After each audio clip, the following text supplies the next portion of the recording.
मैं सरताज आलम, खबर 7 से। हम लोग हैं उत्तराखंड के हल्द्वानी में बनभूलपुरा के एक बड़े भूभाग पर रेलवे ने अपना कब्जे की बात यहाँ पर करी है और हाई कोर्ट उत्तराखंड में 20 दिसंबर 2022 को फैसला आया है। यहाँ पर रहने वाले 50,000 लोग हैं, सरकारी इमारतें बनी हैं, मंदिर हैं, मस्जिद हैं, तमाम सरकारी सहूलतें हैं। निवास प्रमाण पत्र की बात करें तो यहाँ पर मूल निवास प्रमाण पत्र से लेकर स्थायी निवास प्रमाण पत्र हैं। यहाँ पर 2 इंटर कॉलेज हैं, यहाँ पर 2 प्राइमरी विद्यालय हैं। लेकिन बिहार के पंकज श्रीवास्तव मेरे साथ यहाँ पर हैं। वो इस पूरे मामले में लोगों का साथ देना चाहते हैं, कुछ कहना चाहते हैं कानून के बारे में।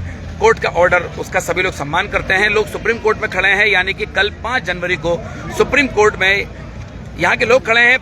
11 लोग जो इंटरव्यू थे हाई कोर्ट में, वो सभी लोग गए हैं। उसके अलावा कई राजनेता यहाँ से गए हैं, सामाजिक संस्थाएं भी यहाँ से गई हैं।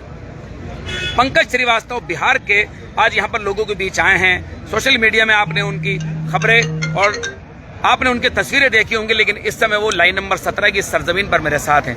पंकज श्रीवास्तव, खबर 7 के लाइव पर आपका बहुत स्वागत है। जमींदोज कर दिए जाएंगे अगर कोर्ट अखबार में नोटिफिकेशन आया है। 50,000 लोग यहाँ रहते हैं, क्या कहना है? देखिए, देश के प्रधानमंत्री को संज्ञान लेना चाहिए।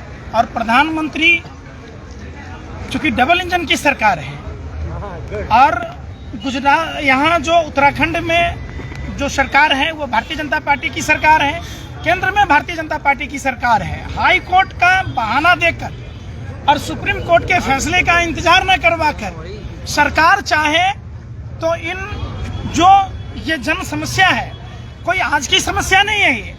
और रेलवे की जमीनों को हमने देखा है, इतने बड़े बड़े पत्थर के बुलडोजर गाड़ दिए जाते हैं, लोहे के तार लगाए जाते हैं, रेलवे का जमीन नहीं है। ये बातें उत्तराखंड की पूर्ववर्ती सरकार ने कोर्ट में हलफनामा देकर तय कर दिया था।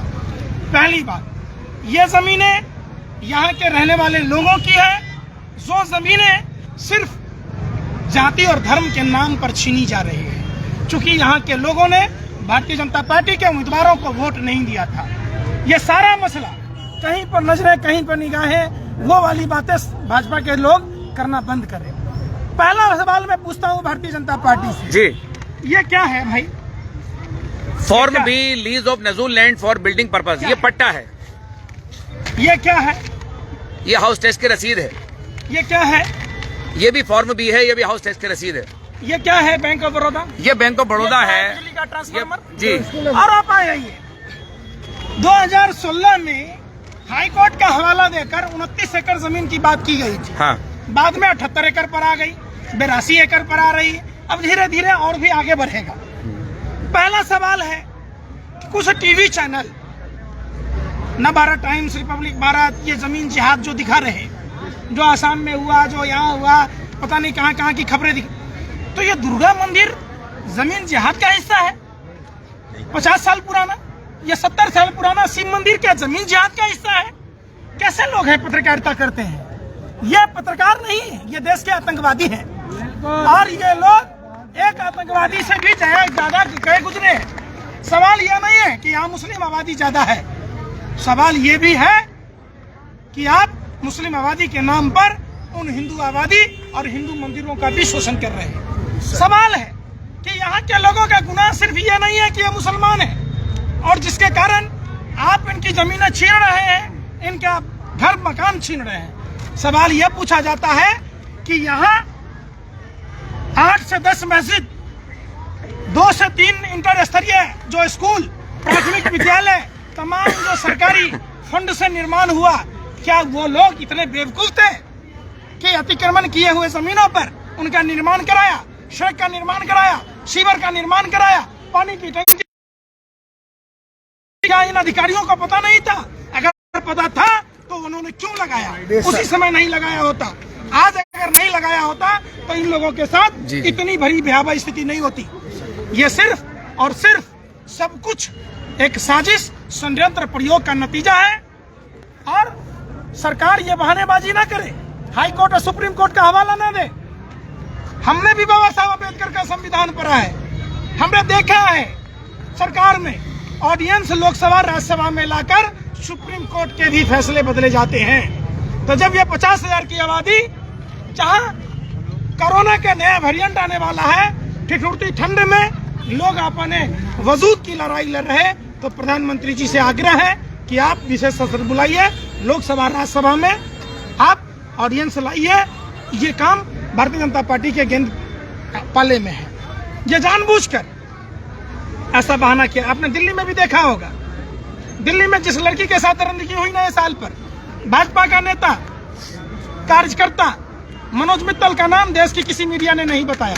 अगर ये किसी दूसरी पार्टी का कार्यकर्ता होता तो सारे दिन उस पार्टी के बारे में दिखाया जाता। तो आजकल न्यूज चैनल वाले भी भारतीय जनता पार्टी की भांड बनकर काम कर रहे हैं। मतलब हल्द्वानी की घटना साफ और स्पष्ट है। खोड़ी गांव की तरह भारतीय जनता पार्टी के उम्मीदवार को वोट न देना, खोड़ी गांव के लोगों को अपना घर, अपना मकान गंवाकर कीमत चुकानी पड़ी। आज वही हाल हल्द्वानी के लोगों के साथ है। तो ऐसा हम नहीं होने देंगे। इसके लिए तमाम उन संवैधानिक जगहों पर जहां भी जाना पड़ेगा, हम लोग पूरी मदद करेंगे। देश के तमाम राजनीतिक पार्टियों से और सभी सामाजिक कार्यकर्ताओं से हमारा हाथ जोड़कर अपील है, आइए हल्द्वानी में इन लोगों के साथ इनके सुख दुख में साथ दें और इनकी जो समस्याएं हैं उन समस्याओं को आप ज्यादा से ज्यादा उजागर करें। चलिए, बहुत बहुत शुक्रिया मेरे साथ बात करने के लिए। तो ये हल्द्वानी की बनभूलपुरा की सरजमीन पर पंकज श्रीवास्तव बिहार से आए हैं और वो ये कहना चाहते हैं कि अदालतों के आदेश बदले भी गए हैं लोकसभा और राज्यसभा में ऑर्डिनेंस लाकर। उत्तराखंड की भारतीय जनता पार्टी जो कि एक अध्यादेश लाई थी रेस्परा नदी पर बनी मलिन बस्तियों को लेकर, लेकिन बनभूलपुरा की इन बस्तियों को लावारिस छोड़ दिया जाता है, उनके लिए कोई अध्यादेश नहीं आता। शायद इसी के उदाहरण के साथ वो यहाँ पर बात कर रहे हैं कि लोकसभा राज्यसभा में भी ऑर्डिनेंस लाकर इसको पास किया जा सकता है। वो ये कहना चाहते हैं इस देश के प्रधानमंत्री से कि ये 50,000 लोग कहाँ जाएंगे, सरकार की जिम्मेदारी होती है। संविधान के अंदर दर्ज है कि नमक से लेकर कफन तक की जिम्मेदारी सरकार की होगी। तो हाई कोर्ट के ऑर्डर जो कि 3 दिन बाकी हैं, आज 4 जनवरी है, 7 तारीख तक का इसके अंदर बताया गया है। देश को नहीं लूटा। तो आखिर इस पूरे मामले को किस तरह देखते हैं, पंकज श्रीवास्तव ने इसको बताया। डिवाइड एंड रूल की पॉलिसी। पंकज श्रीवास्तव फिलहाल बनभूलपुरा में हैं, लोगों का साथ देना चाहते हैं और जो जनतंत्र में आवाजें हैं उन सबको एकजुटता की बात करते हैं। तो साथियों, हम ये इस पूरे मामले पर पल पल की आपको रिपोर्ट कर रहे हैं। आप इसमें लाइक, शेयर और कमेंट करें, अफवाह न फैलाएं, लॉ एंड ऑर्डर को मेंटेन रखें, कोई भी लीगल कमेंट न। पंकज श्रीवास्तव ने घरानों पर सवाल किए हैं और इन्हीं सवालों के साथ वो अपनी बात को यहाँ पर रख रहे हैं और वो स्पष्ट तौर पर कहना चाहते हैं, यहाँ पर आते हैं वो स्पष्ट तौर पर इन खबरों को नेगेटिव के साथ हिंदू मुस्लिम का कंटेंट यहाँ पर चलाते हैं, यहाँ पर जमीन जिहाद की खबरें चलाते हैं। यहाँ पर कल ही आज तक में सुधीर चौधरी ने यहाँ पर रहने वालों को बांग्लादेशी करार दिया। इस सब पर भी यहाँ पर पंकज श्रीवास्तव सवाल करते हैं। वो ये कहते हैं क्या शिव मंदिर बनाना, दुर्गा मंदिर बनाना, गोपाल मंदिर बनाना भी क्या जमीन जिहाद है? तो साथियों, हम लोग आपको लगातार कवर कर रहे हैं और हमारी कोशिश है इस पूरे मसले में आपसे बातचीत हमारी होती रहे और जो यहाँ की पल पल की खबरें हैं वो हम आपको देते रहें। तो साथियों, यहाँ जो लोग रहते हैं उनके पास 1910